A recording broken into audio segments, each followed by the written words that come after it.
using the word hero after the name Chebukati in this country is just annoying, to say the least. Do you think foreign countries should keep off Kenyan elections? You saw the chairman of the Electoral Commission running like a thief to go and announce the results. And the bigger part of the commission is saying, no, these are not the results.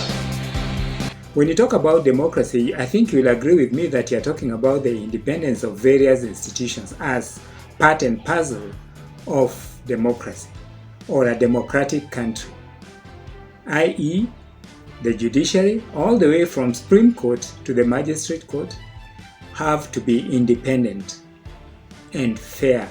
You are talking about institutions like the registrar or political parties. You probably are talking about IEBC and its independence. You know, when you hear Wakina Rigathi Gachagua talking about state capture, basically what they are talking about is independence. Any exercise that is carried out in Kenya, be it an election like last month, or a court case and a judgment, it will be lacking to the extent that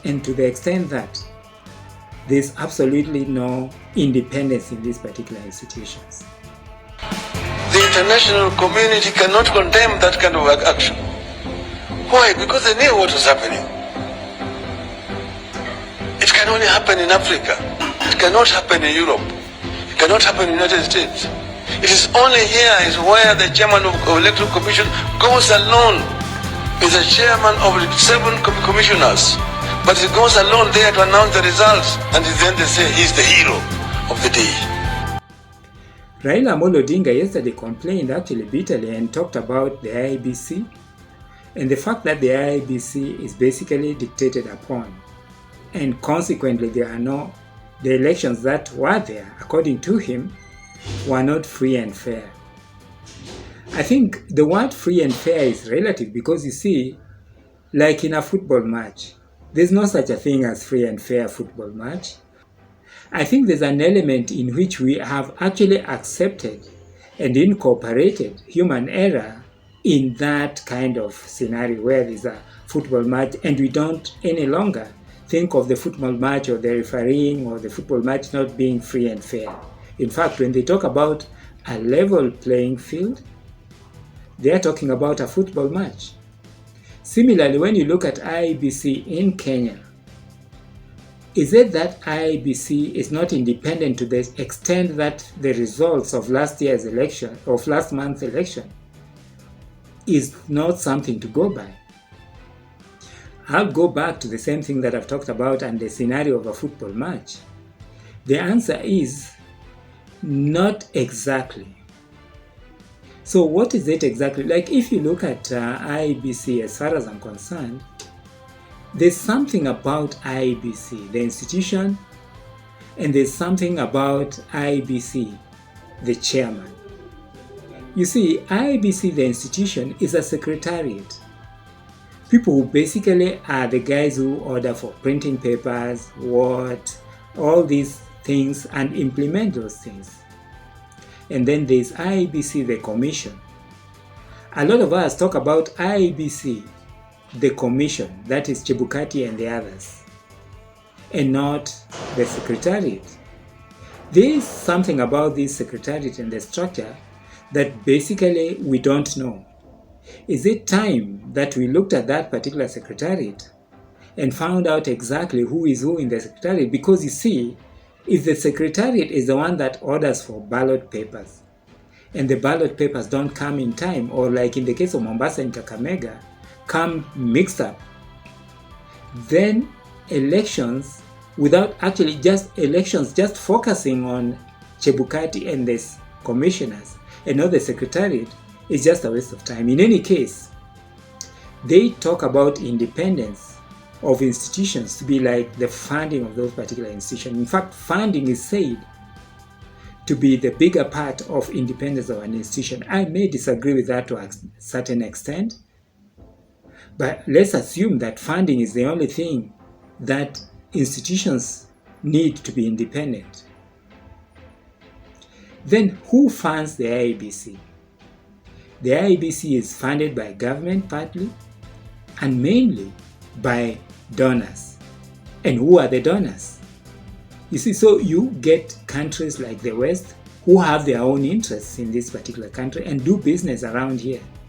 So when you actually talk about free and fair elections in Kenya, I think to some extent we are dreaming. You see, there are occasions when maybe the voting reflects actually the general will of people. Like in 2007, Raila Odinga actually won the elections. I have no doubt about that. Overwhelmingly. That actually shows the general will of people. If that is democracy, then so be it. But it's so hard to actually talk about a democratic election. In 2002 too, also, Mwai Kibaki won overwhelmingly. And that you can talk about, yes, there was democracy. I think during independence, or when Jomo Kenyatta basically became president, there was that also overwhelming kind of scenario where everybody actually wanted Jomo Kenyatta to be the president of the Republic of Kenya. You see, but when you look at these other elections that are there, you will find there's the issue of state in there. There are other interested parties. There's corruption. And recently, in fact, in the last election, there's a lot of interest and bribery and all this kind of stuff. So in the elections of 2022, I think that generally it was a question of interest and a lot of corruption. Talking about corruption, I feel that Chebukati has not been able to actually portray or actually, give confidence to Kenyans in terms of his own integrity. This actually comes up because of the issues that he had in 2013 and the fact that the Supreme Court itself actually nullified Chebukati's election, let alone the fact that people went dying, like Mosandu and the rest. You would argue the same thing this time around, but I still think that the man Chebukati does not portray confidence by all standards. William Samoei Ruto may call him a hero because William Samoei Ruto won the election. I'm sure if Raila Amolo Odinga won, he would also call him a hero. But as far as I'm concerned, using the word hero after the name Chebukati in this country is just annoying, to say the least. Do you think foreign countries should keep off Kenyan elections? Or should we devise our own methods? Forget about democracy. Should we devise our own methods of electing leaders? Like if you look at Northeastern, they usually do some kind of consensus which works very well. For me, really, it should not be like 100% democracy the way we are talking about. Countries in the north, the Arab countries and the rest, don't have democracy, but those countries appear to be stable, and some of them actually attain certain level of development.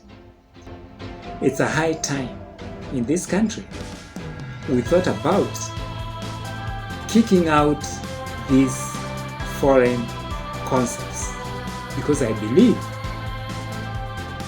there is no such a thing as democracy. Thank you very much for tuning in. Welcome to Talk to Africa.